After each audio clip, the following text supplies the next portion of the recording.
आपने कभी सोचा है कि जिस गैस से आपके घर का चूल्हा जलता है वो कहां से आता है?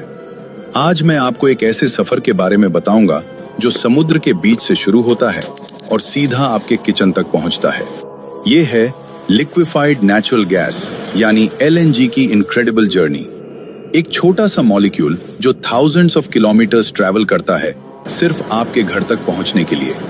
इमेजिन कीजिए, जो गैस आप रोज यूज करते हैं कुकिंग के लिए, वो पहले ओशन के नीचे दबा हुआ था, फिर उससे एक्सट्रैक्ट किया गया, फिर उससे लिक्विड बनाया गया और फिर स्पेशल शिप्स में भरा गया। ये प्रोसेस इतना फैसिनेटिंग है कि आपका दिमाग हिल जाएगा। तो चलिए मैं आपको स्टेप बाय स्टेप बताता हूँ कि यह मैजिक कैसे होता है, क्योंकि रियलिटी कभी-कभी फिक्शन से भी ज्यादा अमेजिंग होती है। वीडियो स्टार्ट करने से पहले सब्सक्राइब कर लो ताकि अगली वीडियो सबसे पहले आप तक पहुंचे। दोस्तों, सबसे पहले बात करते हैं ओशन के नीचे छुपे हुए ट्रेजर की। जी हाँ, मैं बात कर रहा हूँ नेचुरल गैस रिजर्व्स की, जो समुद्र की गहराई में मिलियंस ऑफ ईयर्स से दबे हुए हैं। ये gas actually pre historic plants और एनिमल्स के फॉसिल से बनी है, जो टाइम के साथ कंप्रेस होकर गैस बन गई। ओशन फ्लोर के नीचे सेडिमेंट्री रॉक्स की लेयर्स में ये गैस ट्रैप्ड रहती है प्रेशर में। साइंटिस्ट स्पेशल इक्विपमेंट यूज करते हैं अंडर वाटर सर्वेस के लिए, ताकि पता चल सके कि गैस कहाँ है। सीस्मिक वेव्स भेजे जाते हैं ओशन फ्लोर में, जो गैस रिजर्व्स की लोकेशन डिटेक्ट कर देते हैं। यह प्रोसेस बिल्कुल ट्रेजर हंटिंग की तरह है, बस यह ट्रेजर अंडरग्राउंड है। मरीन जियोलॉजिस्ट्स ईयर्स तक रिसर्च करते हैं बेस्ट ड्रिलिंग स्पॉट्स फाइंड करने के लिए। ओशन में गैस रिजर्व्स यूजुअली 1000 से 4000 मीटर्स की डेप्थ में मिलते हैं। टेक्नोलॉजी की मदद से हम एक्यूरेटली प्रिडिक्ट कर सकते हैं कि कितनी गैस है किसी पर्टिकुलर एरिया में। अब भाई, जब लोकेशन पता चल जाए कि गैस कहाँ है, तो असली चैलेंज है उसे निकालना, और ये काम होता है ड्रिलिंग से। समुद्र के ऊपर एक बहुत बड़ा प्लेटफॉर्म खड़ा किया जाता है। इसे ऑफशोर ड्रिलिंग प्लेटफॉर्म कहते हैं, और ये स्ट्रक्चर इतना बड़ा होता है कि उसमें हंड्रेड्स ऑफ वर्कर्स रहते हैं, खाते हैं, सोते हैं और काम करते हैं। इस प्लेटफॉर्म के नीचे एक बहुत पावरफुल ड्रिल लगाई जाती है, जो समुद्र की तह को तोड़ती है और फिर आगे जमीन के अंदर जाती है, कभी-कभी 3000 से 5000 मीटर तक भी। सोचना एक सेकंड के लिए, 3 से 5 किलोमीटर नीचे। जब ड्रिल गैस रिजर्व तक पहुंचती है तो गैस प्रेशर की वजह से ऊपर की तरफ आना चाहती है, लेकिन इंजीनियर्स इस प्रेशर को कंट्रोल करते हैं ताकि कोई बड़ा एक्सीडेंट ना हो। ये काम बहुत रिस्की होता है। वर्कर्स की सेफ्टी का पूरा ध्यान रखा जाता है, क्योंकि एक छोटी सी गलती भी बहुत बड़ा हादसा बन सकती है। ड्रिलिंग के टाइम पे गैस के साथ पानी और ऑयल भी आ सकता है। इन्हें अलग किया जाता है प्लेटफॉर्म पर ही। जो गैस निकलती है वो बहुत रफ फॉर्म में होती है, सीधा यूज करना पॉसिबल नहीं होता, तो उसे आगे प्रोसेस करना पड़ता है। ड्रिलिंग की यही कहानी है। समुद्र के दरमियान तूफान और लहरों के बीच इंसान अपना काम करता रहता है बिना रुके। ये वो लोग हैं जो 1 महीने या 2 महीने प्लेटफॉर्म पर रहते हैं, घर से दूर, ताकि आपके घर में गैस पहुंचे। जो गैस समुद्र से निकली है वो बिल्कुल सीधी यूज के लिए तैयार नहीं होती। इसमें काफी सारी गंदगी होती है जो पहले साफ करनी पड़ती है। जब गैस निकालते हैं तो उसके साथ आता है पानी, सल्फर, कार्बन डाइऑक्साइड और कई और केमिकल्स जो गैस को इम्प्योर बनाते हैं। अगर ये सीधा पाइप में भेजो तो पाइप्स खराब हो जाएंगे या गैस को जलाने पर हार्मफुल गैसेस निकल सकती हैं। तो पहला काम होता है गैस प्रोसेसिंग का, यानी इस रॉ गैस को एक प्लांट में भेजा जाता है, जहां से सब कुछ अलग किया जाता है। इस प्लांट में बहुत सारी मशीन्स होती हैं, सेपरेटर्स, स्क्रबर्स और फिल्टर्स, जो एक एक चीज अलग करती हैं। पानी निकलता है, CO2 निकलता है, सल्फर निकलता है, और बाद में जो बचता है वो है क्लीन मीथेन गैस। यही असली नेचुरल गैस है जो काम की है। इस पूरे प्रोसेस में काफी टाइम लगता है और बहुत एनर्जी भी खर्च होती है, लेकिन ये जरूरी है क्योंकि क्वालिटी गैस ही आगे काम आती है। इस क्लीन गैस को फिर एनालाइज भी किया जाता है। साइंटिस्ट्स चेक करते हैं कि गैस कितनी प्योर है, उसका प्रेशर क्या है और कोई हार्मफुल एलिमेंट तो नहीं बचा। एक बार क्लीनिंग कंप्लीट होती है तो ये गैस रेडी होती है अगला बड़ा कदम लेने के लिए, और वो कदम है इस गैस को लिक्विड में बदलना। अब आता है सबसे इंटरेस्टिंग और साइंस वाला पार्ट, इस गैस को LNG बनाने का प्रोसेस।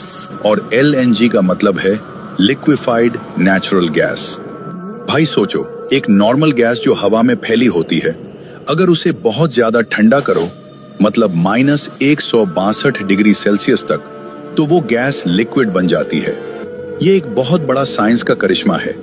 एक गैस जो बहुत जगह घेरती है, लिक्विड बनाते ही उसकी साइज 600 टाइम्स छोटी हो जाती है। मतलब जो गैस एक बड़ा फुटबॉल ग्राउंड भर सकती थी, वो अब एक छोटी सी टंकी में आ जाती है। यही रीजन है कि LNG बनाते हैं, ताकि ज्यादा क्वांटिटी को एक जगह से दूसरी जगह ले जाना आसान हो जाए। इस प्रोसेस के लिए बहुत बड़ी लिक्विफैक्शन प्लांट बनाई जाती है, जहां स्पेशल कंप्रेसर्स और कूलिंग सिस्टम्स लगाए जाते हैं जो गैस को इतना ठंडा कर देते हैं। ये पूरा प्लांट एक मिनी सिटी की तरह होता है। हजारों लोग काम करते हैं वहां। जब गैस लिक्विड बन जाती है तो उसका रंग हल्का सा ट्रांसपेरेंट होता है और ये बहुत ही ठंडा होता है। इतना ठंडा कि अगर इसे हाथ लगाओ तो हाथ जल जाएगा। एक्चुअली ये इतना एक्सट्रीम टेम्परेचर है कि मेटल भी कुछ सेकंड्स में डैमेज हो सकती है। इसलिए LNG को स्टोर करने और ट्रांसपोर्ट करने के लिए स्पेशल इंसुलेटेड कंटेनर्स यूज किए जाते हैं जो इसे ठंडा रख सकें।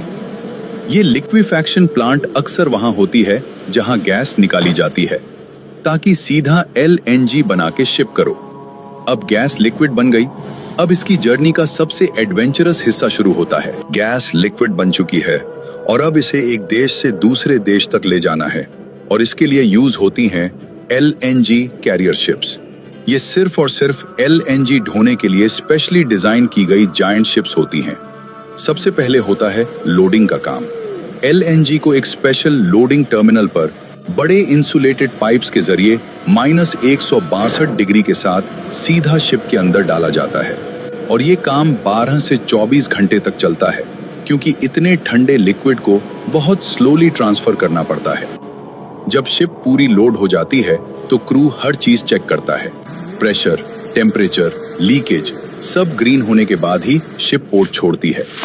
समुंदर में भी काम बंद नहीं होता। क्रू 24 घंटे कंट्रोल रूम से हर टैंक को मॉनिटर करता रहता है पूरे सफर में। कतर से इंडिया तक का ये सफर लगभग 7 से 10 दिन का होता है, और जब शिप अपनी मंजिल के पोर्ट पर पहुंचती है, तब जाकर ये LNG का समुंदर वाला हिस्सा खत्म होता है और अगला सफर शुरू होता है। ये शिप्स इतनी महंगी होती हैं, एक शिप की कीमत $200 मिलियन से ज्यादा होती है। लेकिन यही एक रास्ता है समुंदर के उस पार से गैस को इस पार लाने का, और ये शिप्स ये काम बहुत कमाल से करती हैं। और अब शिप अपनी मंजिल पर पहुंच गई।